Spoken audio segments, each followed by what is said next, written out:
الحمد لله رب العالمين الرحمن الرحيم مالك يوم الدين أشهد أن لا إله إلا الله وحده لا شريك له وأشهد أن محمدا عبده ورسوله أما بعد فقد قال الله تبارك وتعالى في القرآن المجيد وقرن في بيوتكن ولا تبرجن تبرج الجاهلية الأولى.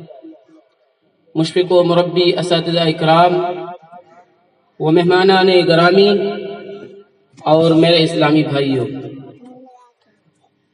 آج کی اس پررونق بزم میں میری تقریر کا عنوان ہے عریانیت سماجی جرم.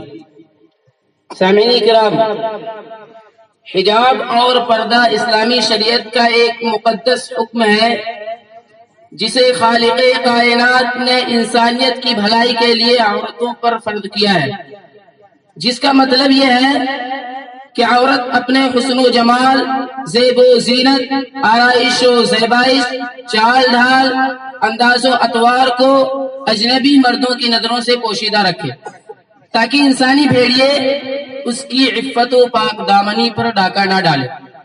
حجاب کی ضد ہے عریانیت اور بے پردگی، یعنی عورت بازاروں، کلبوں، شاہراہوں اور گزرگاہوں میں اپنے ناز و انداز اور حسن و زیبائش کی نمائش کرتے پھرے.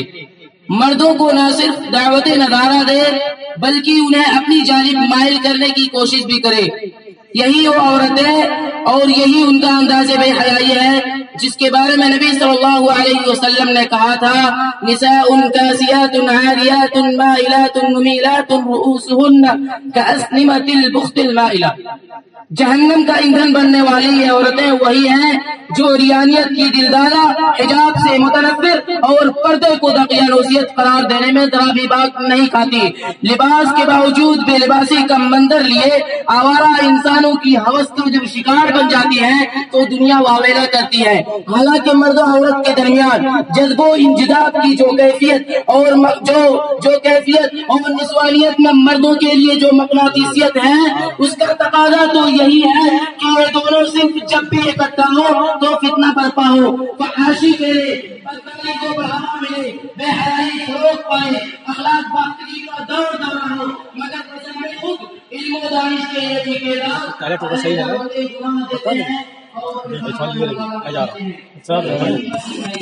عورت نے چلے روایتوں کو مردوں نے اسے فاصلہ دیا. جب جی چاہا مسئلہ گزرا، جب جی چاہا دکار دیا. کھلتی ہے کہیں دیناروں میں، بکتی ہے کہیں بازاروں میں، ننگی نچوائی جاتی ہے عیاشوں کے درباروں میں.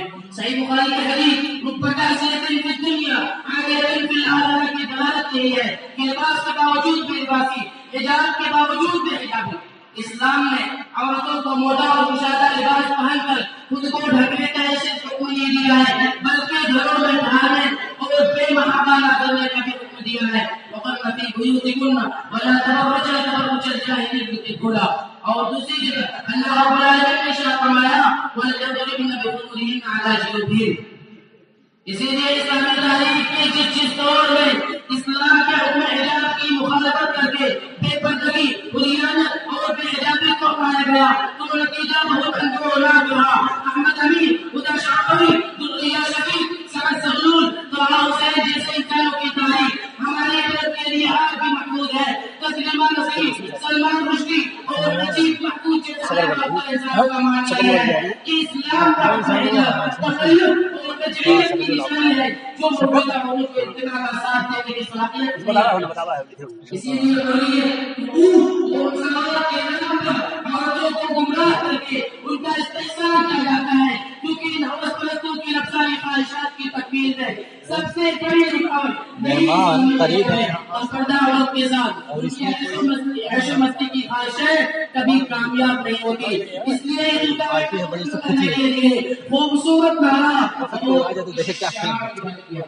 مردوں کی برابری، حقوق نسواں اور عورتوں کی آزادی کا، اور جب سادہ لو عورتوں کو اپنے پروپیگنڈا کا شکار بنا لیا تو خاندان کا دیا، معاشرے کا بکھراؤ، نسل انسانی کا اختلاط، بن بیاہی ماؤں کی قتل، بے باپ کی اولاد کی بہتات، نوزائیدہ بچوں کی پرورش گاہ کا قیام اور بڑی عمر کے لوگوں کی دیکھ ریکھ، گھر کا وجود، یہ سب اسی عریانیت کے برگزار ہے.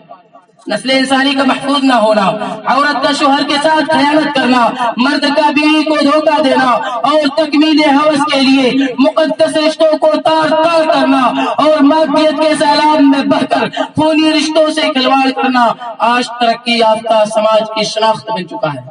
زنا بالجبر، اجتماعی بدکاری، نابالغ بچیوں کا اغوا اور ریپ کے بعد قتل جیسی وارداتیں آئے دن کا معمول بن گئی ہیں۔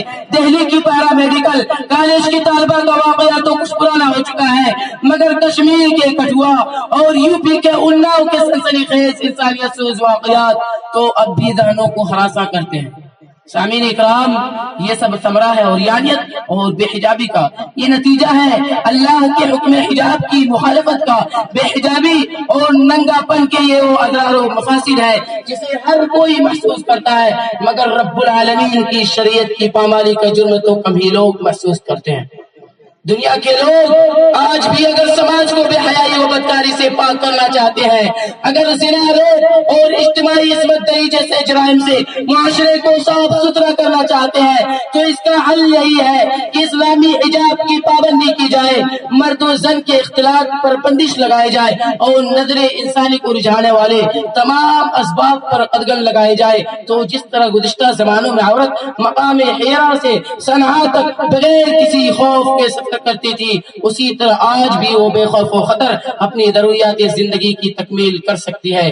زمانہ مانگ رہا ہے دعا ترقی کی، مگر تجھے تیرا عہد کہن ہراس ہے۔ اب آخر میں اللہ رب العالمین سے دعا گو ہوں کہ بار الہ تو ہمارے سماج کو عریانیت اور